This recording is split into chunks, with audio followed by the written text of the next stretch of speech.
പിതാവിനും പുത്രനും പരിശുദ്ധാത്മാവിനും സ്തുതി. സങ്കീർത്തനങ്ങൾ അദ്ധ്യായം 31. കർത്താവേ, അങ്ങിൽ ഞാൻ അഭയം തേടുന്നു. ലജ്ജിക്കാൻ എനിക്ക് ഇടവരുത്തരുതേ. നീതിമാനായി അങ്ങ് എന്നെ രക്ഷിക്കണമേ. എൻ്റെ നേരെ ചെവി ചായ്ച്ച് എന്നെ അതിവേഗം വിടുവിക്കണമേ. അവിടുന്ന് എൻ്റെ അഭയശിലയും എനിക്ക് രക്ഷ നൽകുന്ന ശക്തിദുർഗവുമായിരിക്കണമേ. അവിടുന്ന് എനിക്ക് പാറയും കോട്ടയുമാണ്. അങ്ങയുടെ നാമത്തെ പ്രതി എന്നെ നയിക്കണമേ. എനിക്ക് വഴികാട്ടിയായിരിക്കണമേ. എനിക്കായി ഒളിപ്പിച്ചു വച്ചിരിക്കുന്ന വലയിൽ നിന്നും എന്നെ രക്ഷിക്കണമേ. അവിടുന്നാണ് എൻ്റെ അഭയസ്ഥാനം. അങ്ങയുടെ കരങ്ങളിൽ എൻ്റെ ആത്മാവിനെ ഞാൻ സമർപ്പിക്കുന്നു. കർത്താവേ, വിശ്വസ്തനായ ദൈവമേ, അവിടുന്ന് എന്നെ രക്ഷിച്ചു. വ്യർത്ഥ വിഗ്രഹങ്ങളെ ആരാധിക്കുന്നവരെ അവിടുന്ന് വെറുക്കുന്നു. എന്നാൽ ഞാൻ കർത്താവിൽ ആശ്രയിക്കുന്നു. അങ്ങയുടെ അചഞ്ചല സ്നേഹത്തിൽ ഞാൻ ആനന്ദമടയും. അവിടുന്ന് എൻ്റെ ദുരിതങ്ങൾ കണ്ടിരിക്കുന്നു. എൻ്റെ യാതനകൾ അങ്ങ് ശ്രദ്ധിച്ചിരിക്കുന്നു. ശത്രുകരങ്ങളിൽ അങ്ങ് എന്നെ ഏൽപ്പിച്ചു കൊടുത്തില്ല. വിശാല സ്ഥലത്ത് എൻ്റെ പാദങ്ങൾ അങ്ങ് ഉറപ്പിച്ചിരിക്കുന്നു. കർത്താവേ, എന്നോട് കരുണ തോന്നണമേ. ഞാൻ ദുരിതം അനുഭവിക്കുന്നു. ദുഃഖം കൊണ്ട് എൻ്റെ നയനങ്ങൾ ക്ഷയിച്ചിരിക്കുന്നു. എൻ്റെ ജീവനും ശരീരവും തളർന്നിരിക്കുന്നു.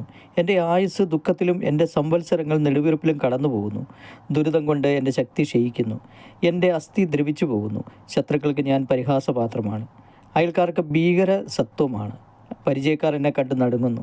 തെരുവിൽ എന്നെ കാണുന്നവർ ഓടി അകലുന്നു. മൃതനെപ്പോലെ ഞാൻ വിസ്മൃതനായിരിക്കുന്നു. ഞാൻ ഉടഞ്ഞു ചിതറിയ പാത്രം പോലെ എത്തിയിരുന്നു. പലരും മന്ത്രിക്കുന്നത് ഞാൻ കേൾക്കുന്നു. ചുറ്റും ഭീഷണി തന്നെ. എനിക്കെതിരെ അവർ ഒത്തുചേർന്ന് ഗൂഢാലോചന നടത്തുന്നു. എൻ്റെ ജീവൻ അപഹരിക്കാൻ അവർ ആലോചിക്കുന്നു. കർത്താവേ, ഞാൻ അങ്ങയിൽ ആശ്രയിക്കുന്നു. അങ്ങാണ് എൻ്റെ ദൈവമെന്ന് ഞാൻ പ്രഖ്യാപിക്കുന്നു. എൻ്റെ ഭാഗതയും അങ്ങയുടെ കൈകളിലാണ്. ശത്രുക്കളുടെയും പീഡകരുടെയും കൈകളിൽ നിന്ന് എന്നെ മോചിപ്പിക്കണമേ. അങ്ങയുടെ ദൃഷ്ടി ഈ ദാസൻ്റെ മേൽ പതിക്കണമേ. അങ്ങയുടെ കാരുണ്യത്താൽ എന്നെ രക്ഷിക്കണമേ. കർത്താവേ, ഞാൻ അങ്ങയെ വിളിച്ചപേക്ഷിക്കുന്നു. ഞാൻ ലജ്ജിതനാകാൻ ഇടയാക്കരുതേ. ദുഷ്ടരെ ലജ്ജിതരാക്കണമേ. അവർ മൂകരായി പാതാളത്തിൽ പതിക്കട്ടെ. അസത്യം പറയുന്ന അധരങ്ങൾ മൂകമാകട്ടെ. അവർ അഹന്തയോടും അവജ്ഞയോടും കൂടെ നീതിമാന്മാർക്കെതിരെ സംസാരിക്കുന്നു. കർത്താവേ, അങ്ങയുടെ അനുഗ്രഹങ്ങൾ എത്ര വിപുലമാണ്. തൻ്റെ ഭക്തർക്ക് വേണ്ടി അവിടുന്ന് അവ ഒരുക്കി വച്ചിരിക്കുന്നു. അങ്ങിൽ അഭയം തേടുന്നവർക്ക് അവ പരസ്യമായി നൽകുന്നു. അങ്ങ് അവരെ മനുഷ്യരുടെ ഗൂഢാലോചനയിൽ നിന്ന് രക്ഷിക്കാൻ അങ്ങയുടെ സാന്നിധ്യത്തിൻ്റെ മറവിൽ ഒളിപ്പിച്ചു. നിന്ദാവചനങ്ങൾ ഏൽക്കാതെ അങ്ങയുടെ കൂടാരത്തിൽ അവരെ ഒളിച്ചു വെച്ചു. കർത്താവ് വാഴ്ത്തപ്പെടട്ടെ. ആക്രമിക്കപ്പെട്ട നഗരത്തിലെന്ന പോലെ ഞാൻ അസ്വസ്ഥനായിരുന്നു. അവിടുന്ന് വിസ്മയകരമാം വിധം എന്നോട് കാരുണ്യം കാണിച്ചു. അങ്ങയുടെ ദൃഷ്ടിയിൽ നിന്ന് ഞാൻ പുറന്തള്ളപ്പെട്ടു എന്ന് എൻ്റെ പരിഭ്രമത്തിൽ ഞാൻ പറഞ്ഞുപോയി. എന്നാൽ ഞാൻ സഹായത്തിന് യാചിച്ചപ്പോൾ അവിടുന്ന് എൻ്റെ അപേക്ഷ കേട്ടു. കർത്താവിൻ്റെ വിശുദ്ധരെ അവിടുത്തെ സ്നേഹിക്കുവിൻ. അവിടുന്ന് വിശ്വസ്തരെ പരിപാലിക്കുന്നു. അഹങ്കാരികളെ കഠിനമായി ശിക്ഷിക്കുന്നു. കർത്താവിനെ കാത്തിരിക്കുന്നവരെ ദുർബലരാകാതെ ധൈര്യം അവലംബിക്കുവിൻ. സഹോദരരെ, ദാവീദിൻ്റെ ഈ സങ്കീർത്തന ഭാഗം 31-ാം സങ്കീർത്തനത്തിൽ നമുക്ക് ലഭിക്കുന്നൊരു വലിയ പ്രത്യാശയുണ്ട്.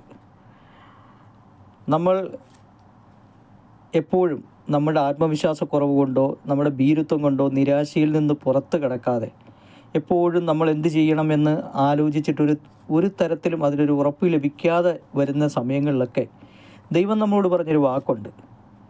ദൈവത്തിൻ്റെ നാമത്തിൽ ധൈര്യമായിരിക്കുക. നീ ധൈര്യമായി എഴുന്നേൽക്കുക. നിനക്ക് ചുറ്റും നിന്നെ സഹായിക്കാൻ എൻ്റെ ദൂതന്മാരെ ഞാൻ നിനക്ക് കാവലേൽപ്പിച്ചിട്ടുണ്ട് എന്ന് ദൈവത്തിൻ്റെ വാഗ്ദാനം. ദൈവത്തെ നമ്മൾ സ്നേഹിച്ചാൽ മതി, ബാക്കിയെല്ലാം അവിടെ നമുക്ക് തരും.